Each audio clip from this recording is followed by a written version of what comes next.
민주당 손혜원 의원이 투기 의혹에 휘말렸습니다. 자신과 관련된 재단과 친척 또 지인에게 전남 목포의 건물을 여러 채 사들이게 했다. 그리고 나서 이 일대가 근대 역사 문화거리로 문화재 지정이 됐다. 이 과정이 석연치 않다는 건데요. 여기에 같은 당 서용교 의원은 재판 청탁 의혹에 휩싸였습니다. 나이트 포커스 오늘은 세 분 전문가와 함께합니다. 이종근 시사평론가, 배종호 세안대 교수, 그리고 김광삼 변호사 나오셨습니다. 안녕하세요. 네, 안녕하세요. 네, 각자의 의혹이 있고 쟁점도 많아서요. 영상으로 오늘 주제 먼저 보고 오겠습니다.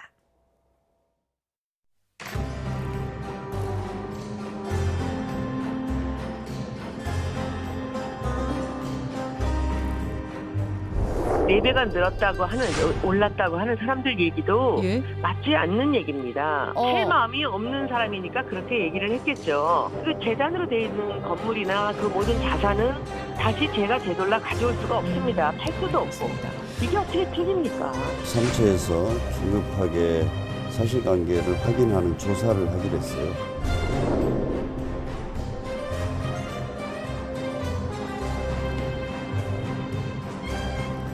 할 수 있는 대로 제가 조사를 해서 그 결과를 놓고 당 지도부와 함께 논의해서 결정하도록 하겠습니다. 전형적인 떴다 방식 부동산 투기 행태입니다. 남이 하면 투기, 자기가 하면 문화재 살리기입니다. 헌법 유린이 아닐 수 없습니다. 법적 처벌이 어떻게 이루어질 수 있는지 반드시 검토가 이루어져야 된다고 생각합니다.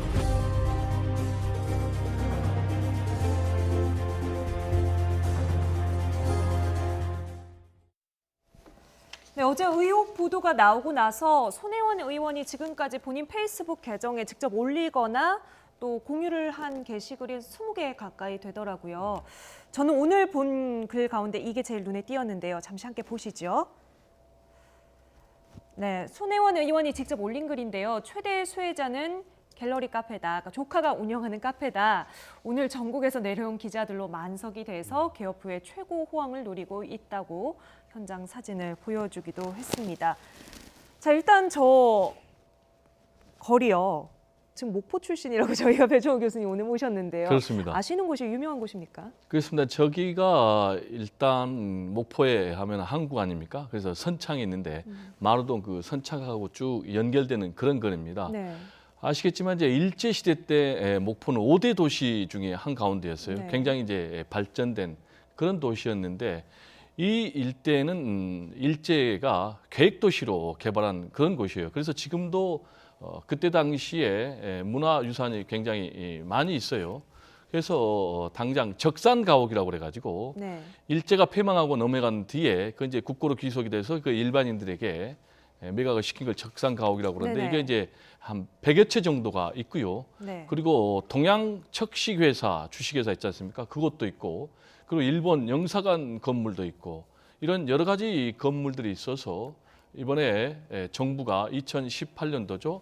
1.5km 거리를 네. 통째로 문화재로 지정을 했는데 예. 등록 문화재로 이것은 지금 우리 역사상 처음 있는 일이라고 합니다. 네, 저 온 거리가 다 문화재로 지정이 된 게 거의 처음 있는 일이라 그러더라고요. 네, 그렇습니다. 이제 등록문화재와 지정문화재가 서로 다른데 우리가 문화재 그러면 사실은 우리가 인지하는 것이 지정문화재입니다. 각종 뭐 도자기라든지 무형문화재, 유형문화재 이건 사실 지정을 해서 그러니까 그 소유한 사람이 꼭 보호를 한다거나 이런 개념이 아닌데 등록문화재는 어떤 것이냐면 근대문화유산을 살리기 위해서 네. 보통 근대문화유산은 현재까지도 소유주가 있는 어떤 건물이라든지 예. 여러 가지 어떤 형태의 그런 그 보존 가치가 있는 것들이 많습니다. 그런데 이것을 지정문화재처럼 국가가 소유하거나 관리하지 않더라도 지금 현재 건물의 경우 살고 있는 사람이 스스로 이것을 이제 보호할 수 있도록 하기 위해서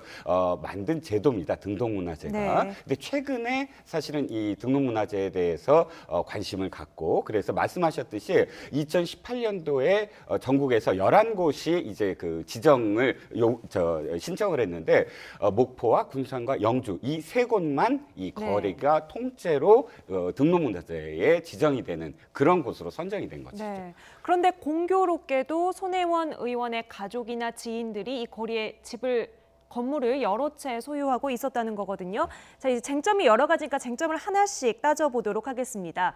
일단 땅을 사놓고 나서 문화재 지정에 직접 영향을 미친 것 아니냐, 이 부분부터 좀 따져볼까요? 그게 제일 중요한 부분이죠. 그러니까 2017년도부터 이 9채 집을 사기 시작했는데 실질적으로 문체부에서 2018년 1월부터 이제 사업 공모를 한 거예요. 그러면 이 2018년 1월부터 사업 공모를 했다고 한다면 훨씬 전에 네. 그런 계획이 서 있을 가능성도 있다고 봅니다. 그렇기 때문에 이러한 사실을 알고서 미리 구입을 한 것인지 아니면 본인 이야기는 그렇더라고요. 인터뷰 내용을 보니까 목포에 내려가서 정치 간담회를 했는데 이때 이 지역을 봤다는 거죠. 그래서 왜 저런 문화재에 등록될 수 있는 건물이 방치되어 있는지 네. 역사적으로 가치가 있는 그래서 그것을 조카랄지 뭐 여러 사람이 사게 했다는 거예요. 네네. 그러면 지금 아까 말씀드린 것처럼 처음부터 문체부에서 이미 이러한 계획이 있었는지 네. 아니면 이미 9채라는 어떤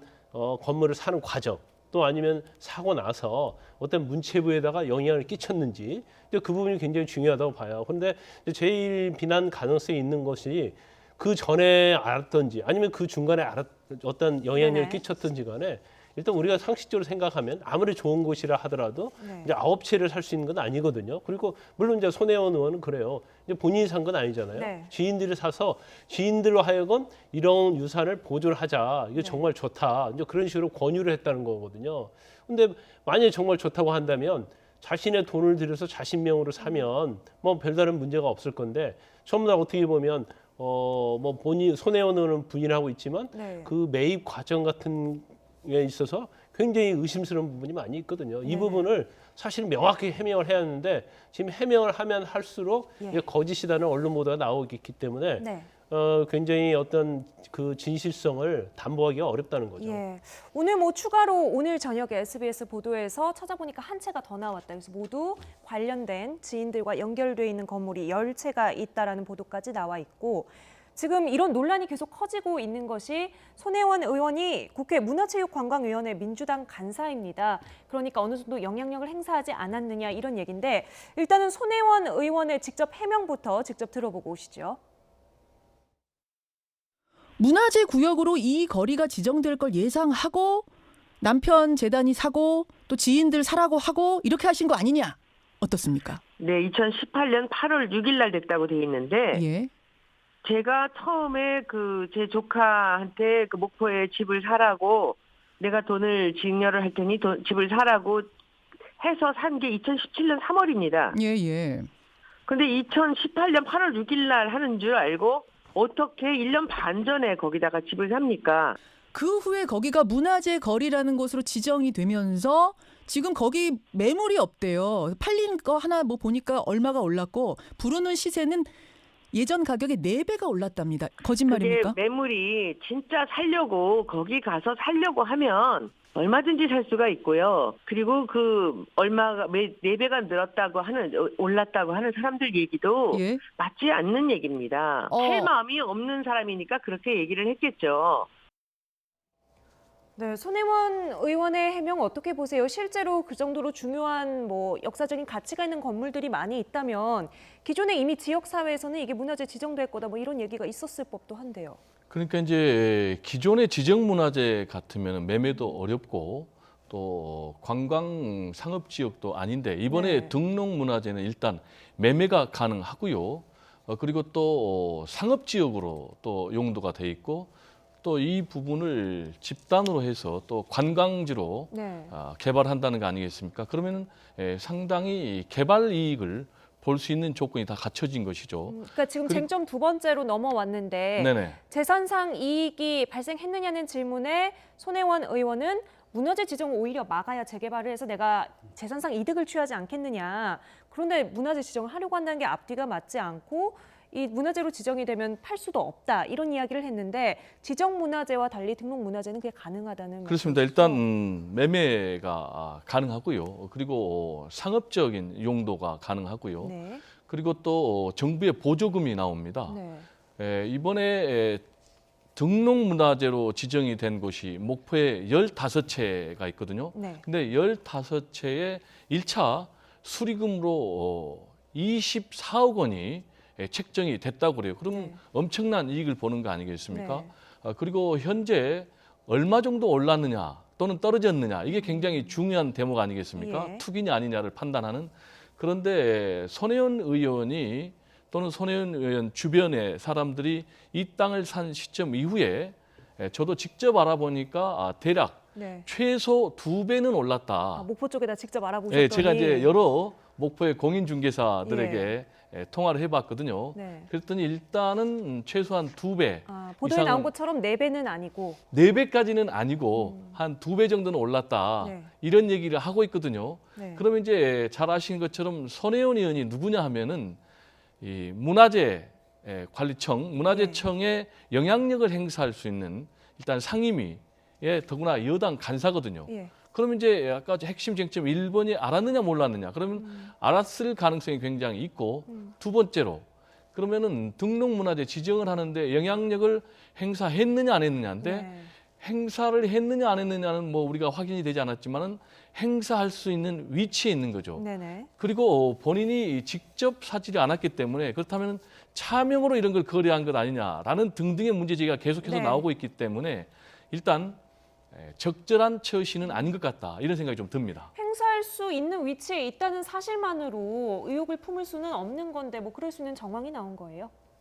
일단 뭐 이제 이런 부분은 조사가 안 돼 있어요. 그러니까 문체부의 위원으로 간사로 있으면서 어떤 정보 그런 네. 것을 얻었느냐 아니면 그것이 영향력을 행사했느냐 이제 그 부분이 굉장히 중요할 것 같아요. 그런데 뭐 지금 얘기가, 이제 등록문화재와 관련해서 네. 뭐 이득을 본 게 없다, 가격 급등이 아니다 이런 얘기를 하고 있는 것 같은데 이제 실제적으로 보면 지금 언론에 나와 있는 걸 보면 이제 평당 한 100에서 400만 원 정도로 산 걸로 알려져 있어요. 근데 최근에 실제 거래 가격으로 실거래를 하면 이걸 신고하고 등기부등본에 기재하도록 되어 있거든요. 예. 그런데 평당 750만 원에 매매가 된 사실이 있다는 거죠. 예. 그러면 100만 원 기본을 하면 750만 원 되는 거고 450만 원 산 걸 기준으로 하면 2배가 좀 더 오르는 게 예. 되겠죠. 그리고 이제 이런 게 있어요. 뭐 군산에도 이런 사례가 똑같은 거의 비슷한 사례가 있는데 이제 등록문화재로 해서 그 거리를 조성을 하게 됩니다. 네. 근데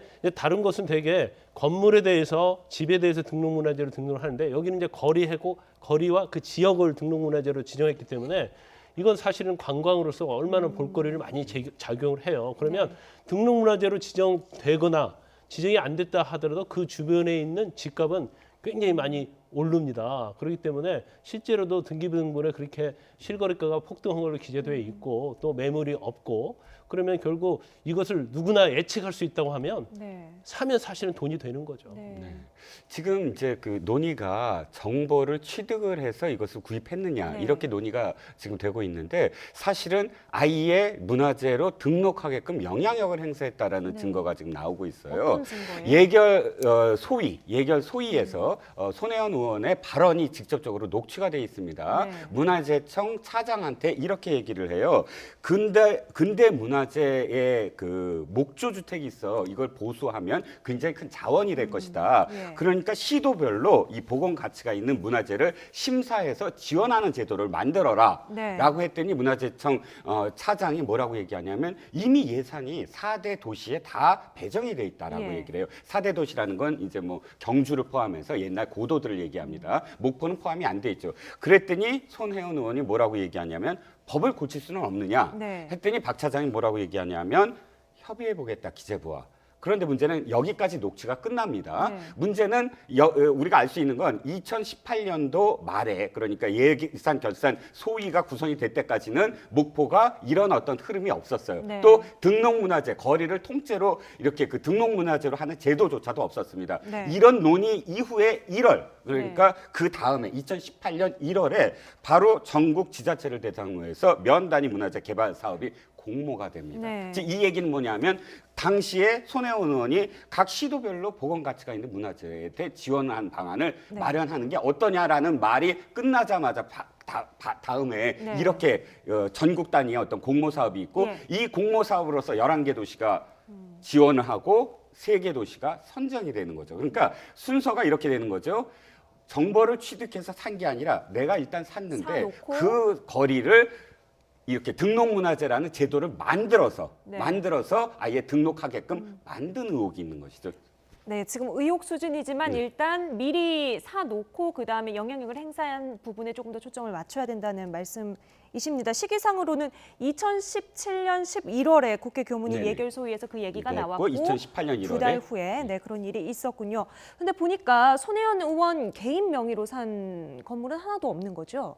그렇습니다. 그러니까 손혜원 의원에 대해서 지금 두 가지 시각이 있어요. 네. 하나는 목포 지킵니다. 네. 또 하나는 이제 투자자다 또는 뭐 투기자다 이런 네네. 두 가지 시각이 있는데 목포 지킴이라는 말은 왜 나오냐면 손혜원 의원이 계속해서 이 부분은 근대 역사 문화유산으로 가치가 있기 때문에 네. 보존해야 된다라고 공공연히 얘기했어요. 그리고 자신의 주변 사람들에게도 투자를 유치한 거는 사실이에요. 네. 그래서 이제 목포 지킴이가 나오는데 워낙 이쪽에 전문가니까. 그렇습니다. 그런데 차라리 그렇게 얘기하고 본인이 직접 본인 명의로 샀으면 문제가 없는데 오늘 이제 SBS 보도가 상당히 예. 결정탄 것 같은데 지금 이제 조카가 샀는데 그 조카가 집안일이니까 그냥 샀다. 네. 그리고 인감도 부탁을 해서 그냥 떼줬을 뿐이다. 조카가 2명이 나와요. 저희가 처음에 그렇습니다. 얘기했던 카페 운영하는 조카는 뭐 이제 종잣돈을 좀 줄 테니까 이걸로 한번 사업을 만들어봐라라고 한 거고 지금 오늘 다시 인터뷰한 조카는 그때 당시에 나는 군 복무 중이어서 난 잘 몰랐다 이런 이야기를 했거든요. 그렇습니다. 그러니까 이제 공동명의 3인 중에 한 명이 말씀하신 그 조카인데 그 네. 조카가 당시에 매입할 시점에 군에 복무 중이었고 나는 전혀 모른다. 그래서 부동산을 이제 매입을 하려면 인감 증명이 있어야 되지 않습니까? 예. 그래서 그거를 떼어달라고 그러니까 해줬을 뿐이고 그리고 이제 공동 3인으로 구입한 건물이 창성장이라고 일제시대 때 요정이라고 그래요. 그걸 예. 이제 리모델링 해가지고 지금 이제 게스트하우스로 쓰는데 그래서 운영 수익이 나오는데 운영을 누가 하는지 그리고 수익이 얼마나 되는지 건물주 중에 한 명인 사람이 전혀 모른다고 네. 하니까 이 부분에 대해서는 다시 지금 문제가 더 큰 문제가 생긴 것이기 때문에 손혜원 의원이 이런 문제에 대해서는 지금 답변해야 예. 되는 그런 상황에 봉착해 있습니다. 김광선 편, 예. 네, 지금 이제 9채하고 그다음에 이제 한 채가 더 나왔잖아요. 네. 근데 9채 자체는 남편이 이사장으로 있는 재단명으로 3채를 사고 그다음에 조카 2명이 있어요. 관련된 조카가. 그래서 40대 조카 명의로 3채. 그럼 6채가 되죠. 그다음에 지금 문제가 되어 있는 군복무 중이었던 조카, 지금 뭐 23살 정도 된다고 그럽니다. 그 당시였는지 지금인지 모르겠지만 예. 그 조카 명의로 또 셋째. 2채입니다. 두 2채. 채, 네. 2채인데 이게 본인 혼자 명의로 돼 있는 게 아니라 3명으로 명의돼 있는데 예. 그중에 한 명이 보좌관의 딸이에요. 딸 명으로 2를 했단 말이에요. 네. 그리고 이제 또 한 채는 보좌관 배우자 거로 돼 있단 예. 말이에요. 그러면 사실 지인들한테 권유했는데 이 사람들이 샀고 조카한테는 뭐 1억 원씩 증여를 했다고 얘기하는데 뭐 1억 원씩 증여하고 어떻게 3채 사고 또 2채 샀지 않습니까? 그럼 만약에 증여해서 사게 했다고 한다면 특히 아까 그 군복무 중인 조카, 네. 조카에게 2채가 사게 돼 있는데 왜 또 공동명의로 사게 됐는지 이제 그런 부분이 사실 여의치 않고 네. 이제 보면 본인 그 조카가 본인의 남동생의 자녀거든요. 네. 근데 남동생도 SBS하고 인터뷰했는데 그런 걸 전혀 몰랐다는 거예요. 네. 그리고 자기 부인이 인감증명을 손혜원 의원이 달라고 해서 줬을 뿐이고 돈이 입금이 되고 증여세 내고 그런 것도 잘 몰랐다는 거고 네. 사실 이 땅을 사고 나서도 불만이 많았다. 왜냐하면 그 20대의 어떤 군복무했던 조카가 이런 식으로 집을 갖게 되면 예. 주택청약 1순위 자격을 없어지기 때문에 이건 굉장히 자기들 입장에서는 불만적인 것이 있다 이런 얘기를 하고 있어요. 그러니까 네. 완전 손혜원 의원과는 완전 정반대적인 얘기를 하고 있거든요. 예, 예. 그래서 다시 이 부분에 대해서 손혜원 의원이 어떻게 해명할지가 좀 궁금해집니다. 네, 그러면요. 손혜원 의원이 속해 있는 민주당에서 지금 어떤 입장인지 이 문제 어떻게 해결하려고 하는지 들어보고요. 이어서 목포가 지역구입니다. 민주평화당의 박지원 의원은 이 사실을 미리 알고 있었는지 어떻게 바라보고 있는지 차례로 들어보겠습니다. 당에서는 사무처에서 긴급하게 사실관계를 확인하는 조사를 하기로 했어요. 그래서 그 조사 결과를 저희가 또 들어보고 그것에 따라서 좀 조치를 취하도록 하겠습니다. 당 사무처에서 진상조사를 사실 서영교 의원, 손혜원 의원 두 분 다 하기로 했으니까 그걸 좀 지켜보겠습니다. 본인의 소명도 듣고 또 필요한 것들은 또 관련된 뭐 사람이든 뭐 기관이든 해서 할 수 있는 대로 제가 조사를 해서 그 결과를 놓고 당 지도부하고 함께 논의해서 결정하도록 하겠습니다. 그래서 자기는 은퇴 후에 이 적산 가옥에서 살기 위해서 자기가 집을 하나 샀대요. 예. 그때는 그 원도심, 구도심이 그 지역은 아무도 거래가 안 됐어요. 예. 그러니까 제가 고맙다. 그런데 그 다음에 보니까 연극하는 여자 조카도 하나 샀대요. 예. 그 좋다. 그랬는데 SBS 보도 보고 9채를 샀다고 하니까 좀 저도 놀라셨군요. 깜짝 놀랐어요. 네. 그렇지만은 어떻게 됐든 네. 그때 당시는 투기가 아니었다. 박지원 의원은 그러니까 사전에 한두 채 샀다는 정도는 알고 있었다는 거예요. 그리고 고맙다는 말까지 지역구 의원으로서 했는데 네. 보도에 나온 것처럼 많은 줄은 몰라서 깜짝 놀랐다. 근데 내가 봤을 때는 투기는 아닌 것 같다. 실제로 이 문화재 사업은 나랑 목포시가 같이 추진을 했다. 이런 이야기를 했거든요. 네, 지금 마지막 말씀은 우리가 좀 귀담아 들어야 될 것 같아요.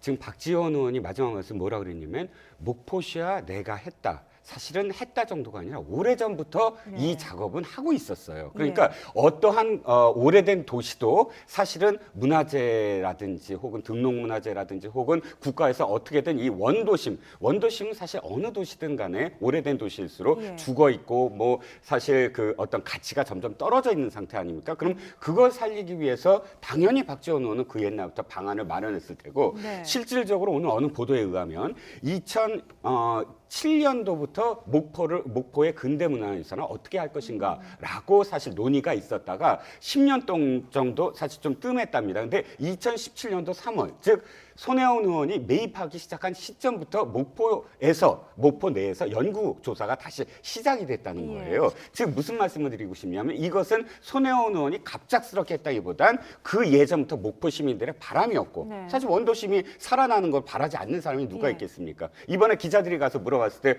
손혜원 의원의 편에 든 목포 시민들도 많아요. 그건 뭐냐면 살아나길 바라는 거거든요. 중요한 건 그런데 지금 박지원 의원도 표현을 했지만 이것이 과연 이렇게 엄청나게 많은 그런 많은 이 건물들을 매입을 해서 그렇게 해서 살릴 문제였느냐. 오해의 여지가 많지 않았느냐. 이 점은 좀 더 들여다봐야 되는 거 아니겠습니까? 저희가 뭐 서영교 의원 얘기도 짚어봐야 되니까 일단 야당의 반응부터 조금 보시죠. 야당이 이번 손혜원 의원 논란을 보고 뭐라고 했는지요. 그래픽으로 좀 띄워주시면 좋겠습니다.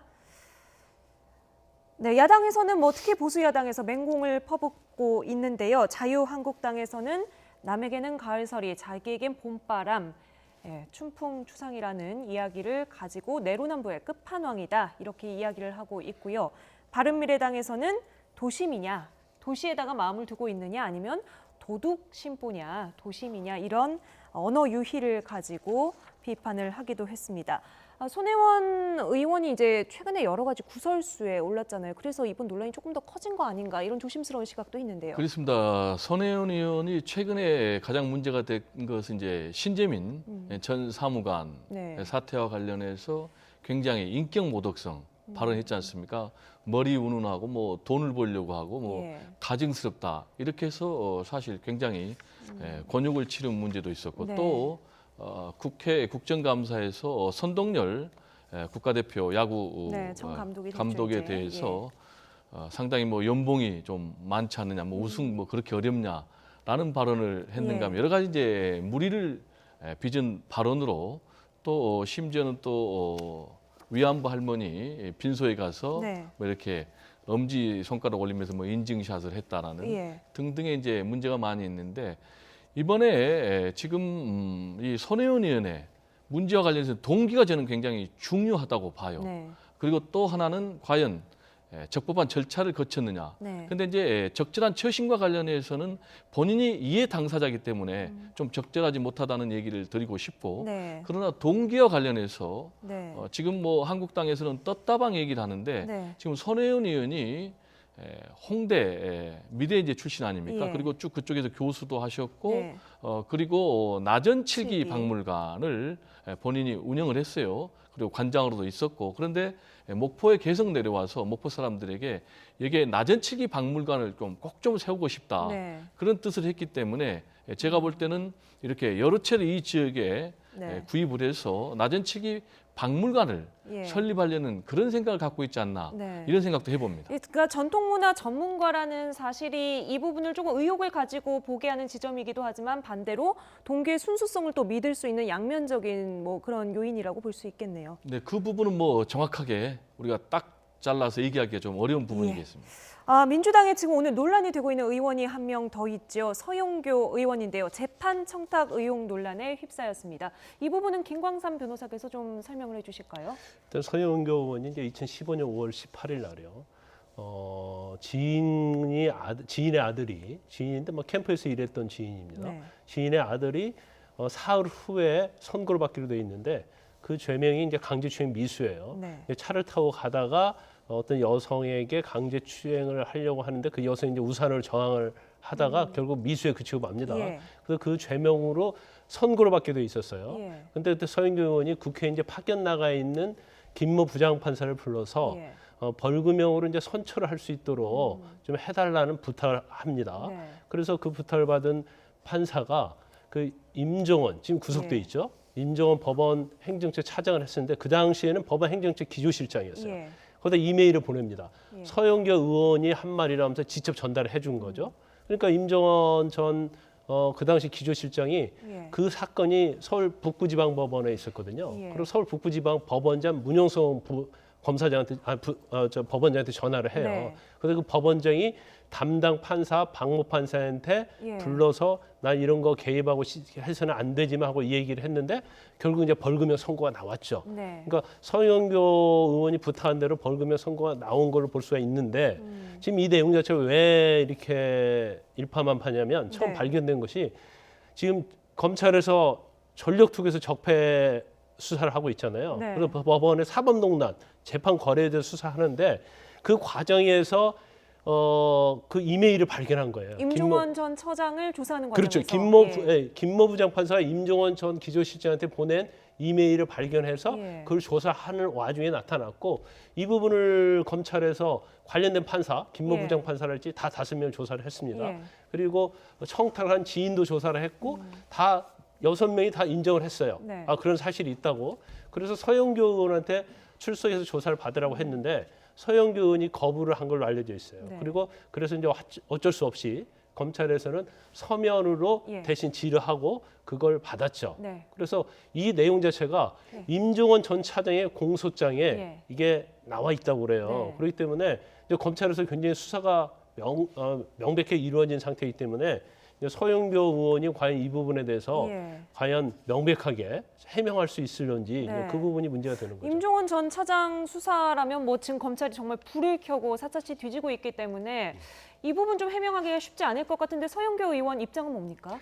억울한 사실을 이야기했었던 것 같다. 그러니까 사실 이야기 이전에는 김모 판사를 만난 기억이 없다라고 이야기를 합니다. 네, 그런데 만약에 만났더라도 사실은 자신이 여러 가지 어떤 그런 그 억울한 사람들의 이야기들을 많이 이제 이야기하는, 전해주는 그런 역할을 많이 해왔기 때문에 네. 그런 정도의 어떤 일이라면 사실 문제가 되지 않지 않겠느냐라는 것이 이제 서영교 의원의 해명입니다. 근데 사실 적절하진 않겠죠. 왜냐하면 네. 그것이 바로 민원이라는 이름으로 지금 우리가 표현되는 건 아니겠습니까? 네. 우리가 보통 공무원이라든지 이런 사람들한테 가서 공직자에게 가서 억울한 그러니까 무엇인가를 요구하는 것은 거의 다 억울한 일이지 네. 억울하지 아니한 일이 어디 있겠습니까? 그것이 바로 사실은 청탁이라는 이름으로 사실은 그 민원이 청탁이 되는 건 종이 한 장 사이에 불과할 텐데 예. 결국은 민주당이 굉장히 곤혹스러운 것은 네. 아까도 말씀하셨지만 사법농단이 마치 이 대법원에서 법원 행정처를 중심으로 해서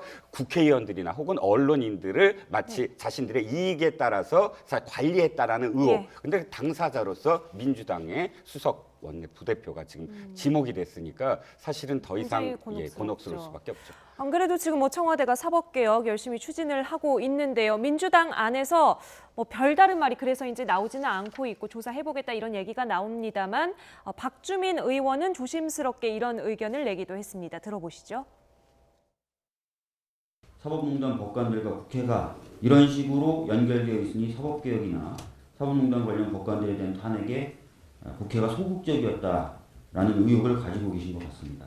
이런 상황에서 국회가 사법개혁과 사법농단 관련 판사들에 대한 탄핵에 소극적인 모습을 계속 유지한다면 국민들이 갖고 계신 그런 의혹은 더욱 커지게 될 것입니다. 사법농단 해결은 헌정사상 유례 없었던 사건이며 사법 정의를 바로 세우기 위해 반드시 진상규명이 되어야 할 것입니다. 국회와 정치권은 오히려 주저없이 나아가야 할 것입니다.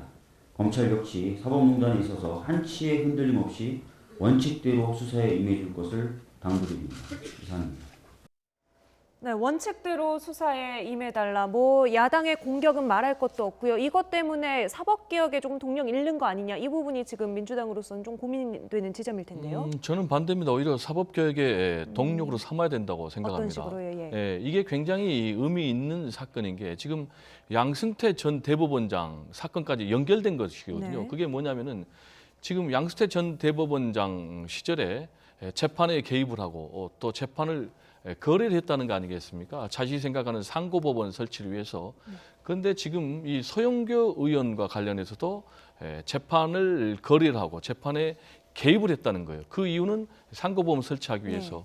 그런데 실제로는 상당히 중형이 나올 수밖에 없는 건데 벌금 500만으로 끝났기 때문에 제가 볼 때는 검찰에서는 이 직권남용죄를 입증하기 위해서는 증거가 필요한데 이 부분에 대해서는 여러 가지로 공소장에 기재가 될 정도로 똑 떨어진 증거이기 때문에 이 부분에 대해서는 제가 볼 때 서영교 의원도 부인하기 어려울 것 같아요. 다 관련자들의 진술이 이미 확보됐기 때문에. 그래서 앞으로 어떻게 해야 되겠느냐. 지금 이제 민주당에서 자체 진상조사에 나섰지만은 상당히 한계가 있을 것으로 보이고요. 그렇지만은 이 문제를 가지고 계속 질질 끌게 되면은 말씀하신 대로 사법개혁의 동력을 또는 주도권을 상실할 수 있기 때문에 오히려 적극적으로 대처해서 사법개혁을 오히려 적극적으로 추진하는 그런 반전의 계기로 삼아야 된다. 이런 말씀을 좀 드리고 싶습니다. 서영교 의원 지금 참고인 신분이던데 법적 처벌까지도 갈 수 있습니까? 짧게. 근데 이제 법적으로는 좀 이렇게 굉장히 애매한 부분이 있어요. 왜냐하면 이제 국회의원이 사실은 재판과 관련된 직권이 없거든요. 직무의 범위에 속해야지 이제 직권남용인데, 근데 이거 살짝 이제 법을 좀 약간 복잡하지만 적용을 하자면 임종원 전 비서실장이 이제 직권남용으로 돼 있잖아요. 재판에 개입한 걸로 인해서. 그러면 임종원 전 차장이 재판에 개입한 걸 알고서 했다고 한다면 이제 직권남용과 관련된 교사가 될 수도 있는 거고 경우에 따라서는 같이 공범도 될 수 있는 그런 여지가 남아 있죠. 그런데 한 가지 이제 서영교 의원은 마치 그 억울한 차원에서 얘기할 수 있다고 하는 건데 이 억울한 차원이라는 것은요.